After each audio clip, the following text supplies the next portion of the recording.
عندي هنا ruined، هنا كلمة ruined معناها يفلس. تمام، ruined معناها يفلس أو يعلن إفلاسه.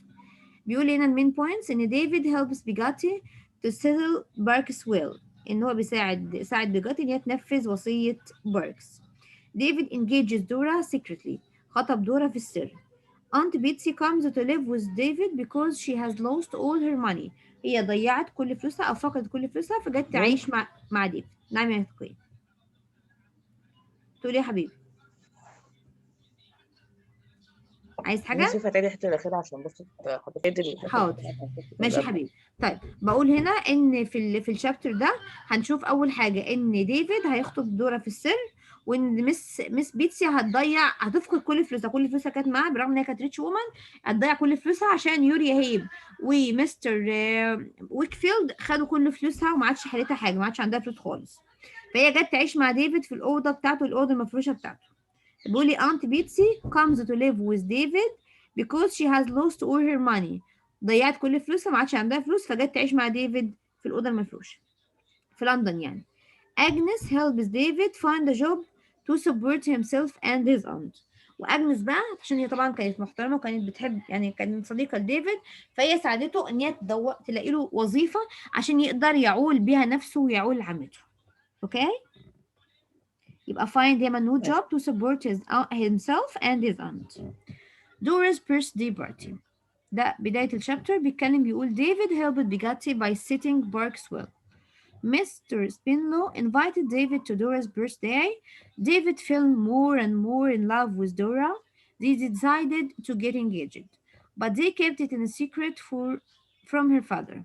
يعني أول حاجة إن مستر سبينو عزم ديفيد على عيد ميلاد دورا، وديفيد ودورا دخلوا يعني في علاقة حب مع بعض وقرروا إن هما يتخطبوا، بس ما عرفتش باباها في الأول. تمام، خطبوا يعني خطبها في السر يعني بينها وبينه كده بس وخلاص. بعد كده هيبدأ بقى ايه يعرف باباها او يطلب من باباها ان هو ايه يتجوز. The only one who knew about this was بيجتي. اللي عرفه بس بموضوع الخطوبة ده كانت بيجتي بس، عشان كانت هي ايه من اقرب الناس له بعد موته طبعا الله يرحمه. بيقول هنا Miss Trotwood is ruined قلنا معناها ايه ان هي broke up يعني ايه فلست خلاص ما عادش عندها فلوس. One day David was surprised to find his aunt and Mr. Jack in his room. مرة ديفيد رجع البيت لقى أو رجع الأوض بتاعته المفروشة، لقى مس بيتسي ولقى مستر ديك اللي هو صديقها موجودين فين في الأوضة بتاعته. Aunt Betsy explained to David that she was ruined. قالت له إن هي فلست ما عادش عندها فلوس.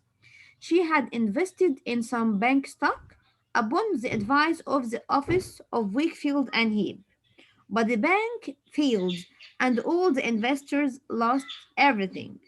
يعني هي كانت بتستثمر فلوسها في البورصة مع مستر ويكفيلد ويوريا هيل، ولكن للأسف الأسهم بتاعتها نزلت خالص، والبنك للأسف ما قدرش يحقق لهم أي أرباح، وكل المستثمرين خسروا فلوسهم، وكانت طبعا مس بيتسي واحدة من الناس اللي خسرت فلوسها.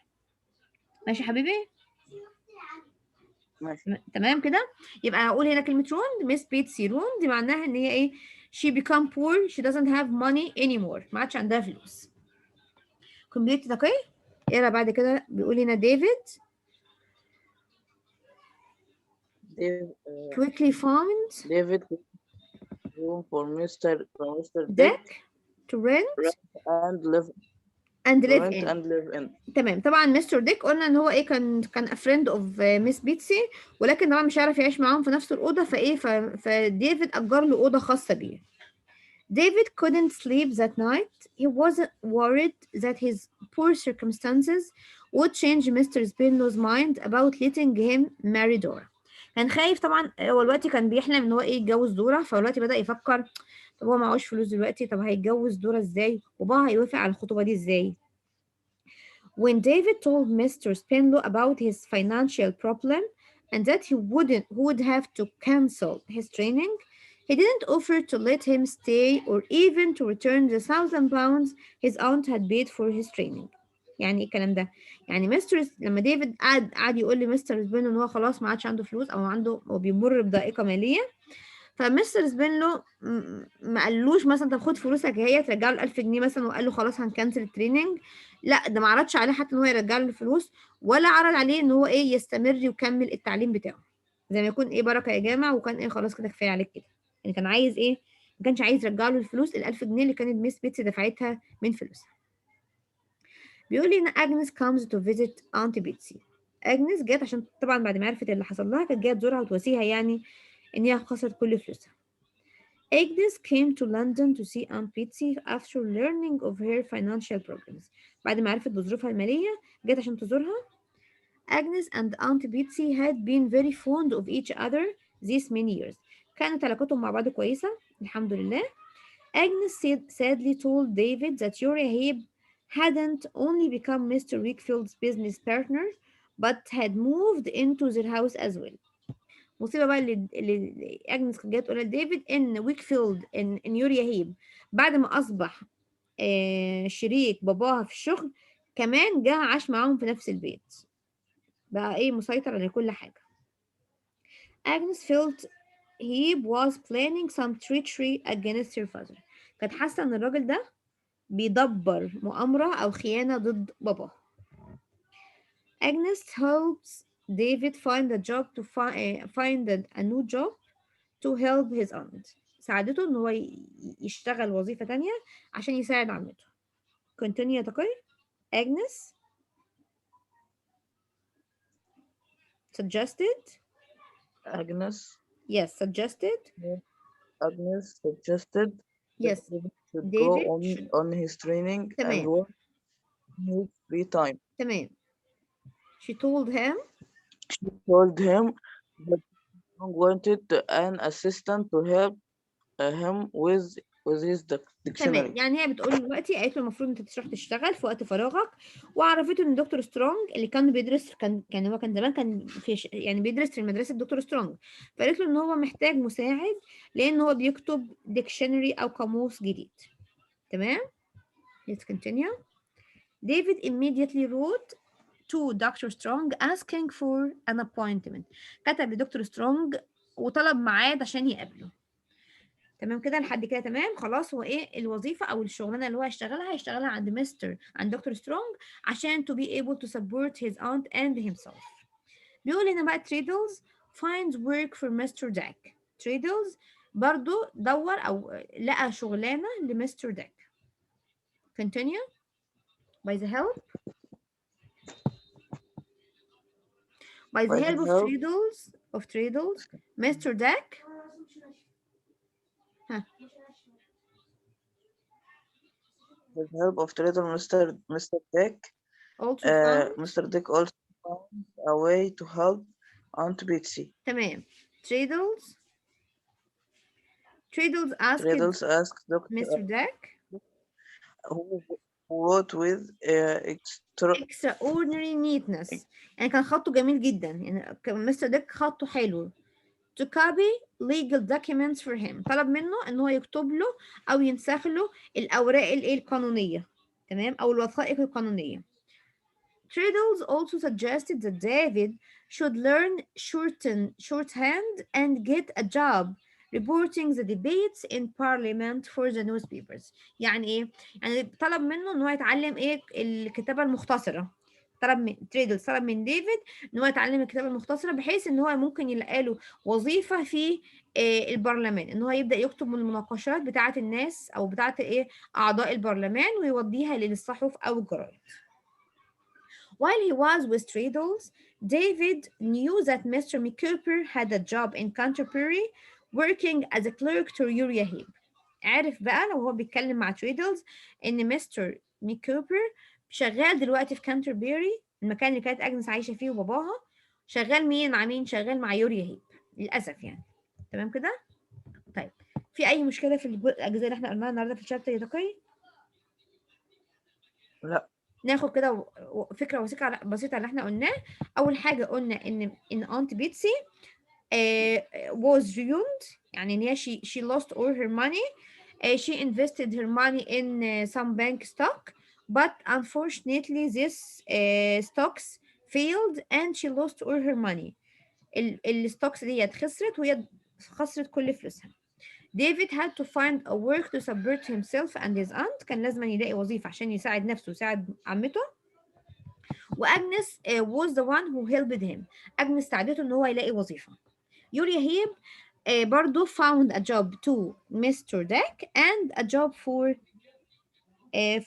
David to work in the parliament for the newspaper. إن هو يشتغل للبرلمان أو يشتغل كمراسل يعني في البرلمان للصحف والجرايد. ماشي يا حبيبي؟ طيب نشوف أول حاجة هنا question number 1 بيقول how did David help Bigatti after Mr. Barks' death؟ إزاي ساعد بيجاتي بعد موت مستر باركس؟ عمل إيه؟ Okay he took the management yes took the management of Bigatti of affairs and settled purpose and got everything in order for her. تمام يعني ايه؟ يعني هو كان تولى امور بيكاتي كلها وهو اللي خلى او سيتل باركس ويل هو اللي نفذ وصية مستر باركس عشان and got everything in order for her ورتب لها كل حاجة عشان ما تحتسش بعد موت زوجها. Number 2 بيقول what did David and Dora decide to do and why؟ ها قرروا انهم يعملوا ايه؟ to get engaged خطبوا يعني but they kept secret from Dora's father until David financial level becomes better. يعني هم ايه قالوا ان احنا يعني بينهم وبين بعض كده خطبوا سرا لحد ما ما تبقى ظروفه الماليه كويسه ويقدر يكلم بابا. Number 3 how did Aunt Betsy lose all her money؟ خلي بالنا من السؤال ده لان بيتكرر كتير ومهم. ازاي Aunt Betsy فقدت كل فلوسها؟ Yes she had Aunt Betsy she had invested in some bank stock upon the advice of Wakefield and HIP. تمام but the bank failed and all the investors lost everything. تمام بيقول هنا ان هي نفذت نصيحة المؤسسة او المكتب بتاع ويكفيلد ويوريا هيب ولكن للاسف البنك خسر كل الفلوس وكل الانفسترز خسروا فلوسهم. Why do you think I'm sitting here on my luggage؟ خلي بالي هو هنا لما مس بيتسي جت لديفيد في اوضته فكانت جايبه الشنط بتاعتها معاها فبتقول له why do you think I'm sitting here on my luggage؟ يعني تعتقد ليه انا جايه هنا قاعده على الشنط بتاعتي؟ ها who said this؟ Miss Betsy. Yes. And she said this to David when she lost all her money and came to live with him in London. يبقى هي قالت له يعني طبعا هي قالت له الكلام ده اللي بعد ما فقدت كل فلوسها وجت تعيش معاه في لندن. Number 5 because I'm ruined my dear all I have in the world is in this room except the cottage in Dover which is being rented. يعني بتقول له عشان انا فلست يا حبيبي او يا عزيزي كل اللي بقى حيلتي في العالم بقى موجود في الأوضة ديت ما عدا الكوتج او البيت اللي انا كنت ساكنه فيه في دوفر اجرته وبس ده كل اللي حيلتها دلوقتي. Who said this؟ Aunt Betsy said this to David. تمام. All her money came to live with him in London. All that she had in the world were her bags and the cottage in Dover which she rented to other people. يبقى هي هنا she lost everything except for the luggage, the bag which has her clothes and the cottage which she rented. We must not let this frighten us, my dear. We must live down misfortune through and you must be strong and self-reliant. يعني ايه؟ يعني لازم ما نخافش من اللي حصل لنا ده لازم ما نحسش ان احنا مثلا ايه بالبأساء او نحس بسوء الحظ لازم ان احنا نبقى اقوياء ويبقى عندنا ايه قوة عزيمة او نعتمد على نفسنا. Who said this؟ Aunt Betsy؟ Aunt Betsy said this to David when she lost all her money and came to live him with them. She wanted him to be strong while facing this problem and to be more and more more independent. يعني بتقول له لازم تكون ايه مستقل. يعني بعد ما خسر، مش معنى ان انا خسرت فلوس ان انا خلاص بقى اموت، لا، المفروض ان احنا نبدأ حياة جديدة، ان احنا نبقى اقوياء، نبدأ نواجه المشاكل بتاعتنا، ونبدأ نعتمد على نفسنا او نعتمد على ذاتنا. اوكي continue. عندي بعد كده بيقول لي هنا number 7. Well, it may come to nothing, but then there is time one of these days for it to come to do something or to something. It may come to nothing. Yes, it may come to nothing. يعني ممكن الموضوع ده يبقى ولا شيء، مبقاش عندنا حاجة يعني. But then there's time. لازم يبقى في وقت. One of these days في هذه الأيام for it to come to something. هيحصل حاجة إن شاء الله وهتغير كل اللي احنا فيه دلوقتي. Who said this? and Tracy said this to David when she know about his secret engagement to Oh, Dora. She to didn't Dora. like the matter because they were they were too Too young young. to get engaged. However, she wished it would be a worthy matter afterward. يعني ايه الكلام ده؟ يعني هي بتقول له ان انا معرفت بقى موضوع الخطوبه السريه بينها بينه وبين دورة. فهي بتقول له يعني ما تخليش الموضوع ده او موضوع الفلس ده يوقفنا، وخلي بالك انت لسه صغيرين، لسه بدري على الخطوبه يعني. والمفروض ان يعني هي كانت بتتمنى له ان اللي هيجي بعد كده او اللي هيحصل بعد كده يكون افضل له، ويبقى ايه، يبقى ذو شأن او ذو قيمه بالنسبه له. يعني هي كانت خايفه ان الموضوع الخطوبه ده ما يبقاش ايه موفق فيه. How did Mr. Wakefield become more and more under Hebe's control? ازاي وقع تحت سيطرة هيب اكتر واكتر؟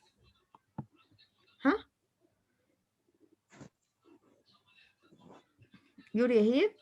Uh, Dor- Doria Heap had Yes. not only become Mr. Wakefield's business partner, but he تمام. had moved into the house as as well. well. Uh, يبقى بس كده، هو كده يعني مش بس بقى شريكه في العمل دلوقتي بقى ايه، he lived in the same house with Mr. Wakefield and his daughter Dora. عايش معاهم في نفس البيت مع مستر ويكفيلد وبنته. Truth, I fear that he is planning some fraud or treachery against my father. انا خايفه ان يكون هي بيرتب لحاجه ضد بابايا. yet I pray that I'm mistaken. ولكن بتدعي ربنا ان هي تكون ايه، على خطأ. who said this? uh, Agnes. Agnes said this to David. Said this when to she, David yes, when she complained complained that Uriah was more and more controlling controlling her your father. father. She feared, she feared that he was planning for something to destroy her father. تمام، ان هي كانت شايفه ان هو بقى تحت سيطرتها، ان هو بدأ يبقى his partner، وبعد كده he lived in the same house. كانت خايفه ان هو بيكون بيرتب حاجه عشان يدمر والدها. Perhaps, David, you could continue your training and work in your free time. ممكن تكمل تعليمك وفي نفس أو التدريب بتاعك، وفي نفس الوقت تشتغل في وقت فراغك. Who said this? Agnes said this to David.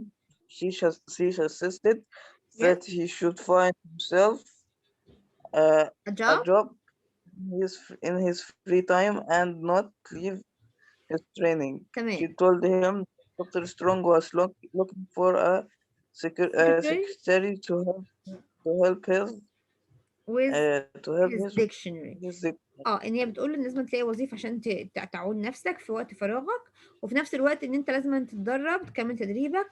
وقالت له ان دكتور سترونج بيعمل قاموس او محتاج سكرتير عشان يساعده في كتابه القاموس بتاعه. 11 بيقول but you must promise that if you find a better job you will take it. اوعدني لو احنا لقينا لو انا لقيت لك وظيفه تانية ان انت هتقبل الوظيفه ديت. Who said this? Dr. Strong said this to David when he asked him to be his assistant. Dr. Strong thought it wasn't worthy of David to work as a secretary, so he asked him uh, to try to to find find himself himself a better job when things get when better. يعني ايه الكلام ده؟ يعني لما ديفيد طلب من دكتور سترونج انه يبقى السكرتير بتاعه، الدكتور سترونج قال له بس انا شايفك يعني انت شايفك ان انت كويس، يعني انت محتاج وظيفه احسن من كده. وعدني بقى انت تشتغل الوظيفه دي، بس لو لقيت لك وظيفه تانية وعدني ان انت ايه تقبلها. تمام، يعني وظيفه السكرتير ده تبقى وظيفه مؤقته بس. اوكي. طيب نبص على الكويشنز اللي بعد كده يا ماشي. تقي. بيقول لنا how did Treadles help Mr. Dick find a job او find work؟ ازاي ساعده ان هو يلاقي وظيفه؟ ها. ترد هو. مستر ديك ساعد ازاي تريدل مساعد مستر ديك انه يلاقي وظيفه؟ قلنا ان مستر ديك had a good handwriting، كان الهاند رايتنج بتاعته كويسه قوي. a neat handwriting، كان خطه حلو. فهو قال له ايه؟ ان هو he will find him a job to copy the legal document. copy the legal document ان هو ينسخ الوثائق القانونيه. to copy the legal documents. اوكي. طيب number 2 بيقول لي what was surprising in the letter from Mr. McCoober to Treadles؟ مستر مكوبر قال ايه لتريدلز؟ ان هو بيشتغل فين؟ ها؟ اوكي. ايوه. قال له ان هو بيشتغل مع مين؟ مع يوريا. مع مستر. يوريا مع هيب. يوريا هيب. ان مستر مكوبر works now with يوريا هيب. طيب بيقول لنا what happened after Dora's birthday party؟ بعد حفلة عيد ميلاد دورا حصل ايه؟ ها؟ هو مستر ستيف اسمه ده، ابو دورا، هو ده ديفيد. بعد حفلة عيد ميلاد ان دورا and ديفيد agreed to get engaged secretly. اتفقوا ان هم يتخطبوا لبعض secretly، يعني ايه؟ في السر. يبقى دورا and ديفيد agreed to get engaged in secret. تمام. number 4 why did Miss Betsy come to live with David in London؟ ليه جت تعيش مع ديفيد في لندن؟ مع هي كانت عايشة في الكوتج بتاعها في دوفر. ليه؟ she lose or the money. because she lost all her money and she become ruined. What was Agnes worried about؟ Agnes كانت قلقانة من ايه؟ That Yuria Hip is planning for something to her dad, تمام. he is to planning father. to do something or she is planning some treachery for her father. What advice did Agnes give to David؟ نصحته بإيه؟ To complete her studying. تمام. to complete his training and to find a job in his free time. وإن هو يلاقي وظيفة in his free time في وقت فراغه to support himself and his aunt. How was Treadles of great help to David؟ ازاي تريدلز كان بيساعد ديفيد او كان مساعدة او مساعد يعني مساعد كتير او ساعد ديفيد بشكل كبير؟ ازاي؟ ان هو عمل ايه في الاول؟ find he found a He job find for find a job for Mr. Dack. لقى وظيفة لمستر داك. تمام. to copy the legal documents، ان هو ينسخ الليجل documents او الوثائق. كان زمان ما كانش في بقى لا في كمبيوتر ولا في تايب رايترز كتيره زي الايام دي، فكانوا بيكتبوا اللي خطه حلو كان هو المسؤول عن نسخ الوثائق او كتابه الوثائق. هو كان بيعمل ايه؟ copy the legal documents. اوكي. طيب ايه كمان؟ قلنا ان هو he asks David to learn the shorthand writing، ان هو يتعلم الكتابه المختصره. to work in the parliament to write the debates of the member of the parliament to the newspaper، ان هو يكتب المناقشات بتاعه اعضاء البرلمان للصحف وللجرايد. يبقى دي حاجتين. يبقى هو ساعد ديفيد ان هو ساعد مستر ديك ان هو يلاقي وظيفه، وساعد ديفيد ان هو يلاقي وظيفه برضه في البرلمان. نمبر 8 بيقول لي what did David face Mr. Spinlow with؟ ديفيد قال لمستر سبينلو ايه او واجهه بايه؟ ها؟ قال له ان هو ايه؟ إن هو عاوز يشتغل معاه.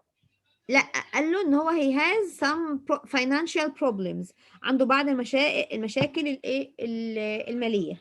he has some financial problems. تمام. ولكن مستر سبينلو ما قالوش حتى ان هو ايه he will give his money back، ما قالوش ان هو هيرجع له فلوسه، ولا قال له ان هو مثلا ايه he should continue his training، ولا قال له حتى كمل تعليمك او كمل التريننج بتاعك، التدريب بتاعك. تمام. يبقى لما هو قال له I have some financial problems Mr. Spinlow didn't offer to give back the money، ما عرضش عليه ان هو يرجع له الفلوس or asked him to continue his training. 9. How did David try to help his aunt؟ ازاي حاول ان هو يساعد عمته؟ عمل ايه؟ ها، ان هو اشتغل He ايه؟ found to Yes. Mr. Dick. Yes, he wrote to Mr. Dick. He found to Mr. Dick. ماشي. he tried to work for Mr. Dick، He اشتغل wrote Mr. Dick. as a secretary، اشتغل عند مستر ديك as a secretary to support his aunt، عشان يعول عمته. Number 10 بيقول لي what did Agnes suggest that David must do to help his aunt؟ طرحت عليه ايه؟ نفس الكلام، هنقول ان هو ايه؟ he must. He must work. تمام. in his free time. he must work in his free time اللي هو المفروض يشتغل في وقت فراغه and to continue his training، ان هو يكمل التريننج بتاعه او التدريب بتاعه. ماشي تقي؟ تمام كده يا ماشي. حبيبي؟ تمام.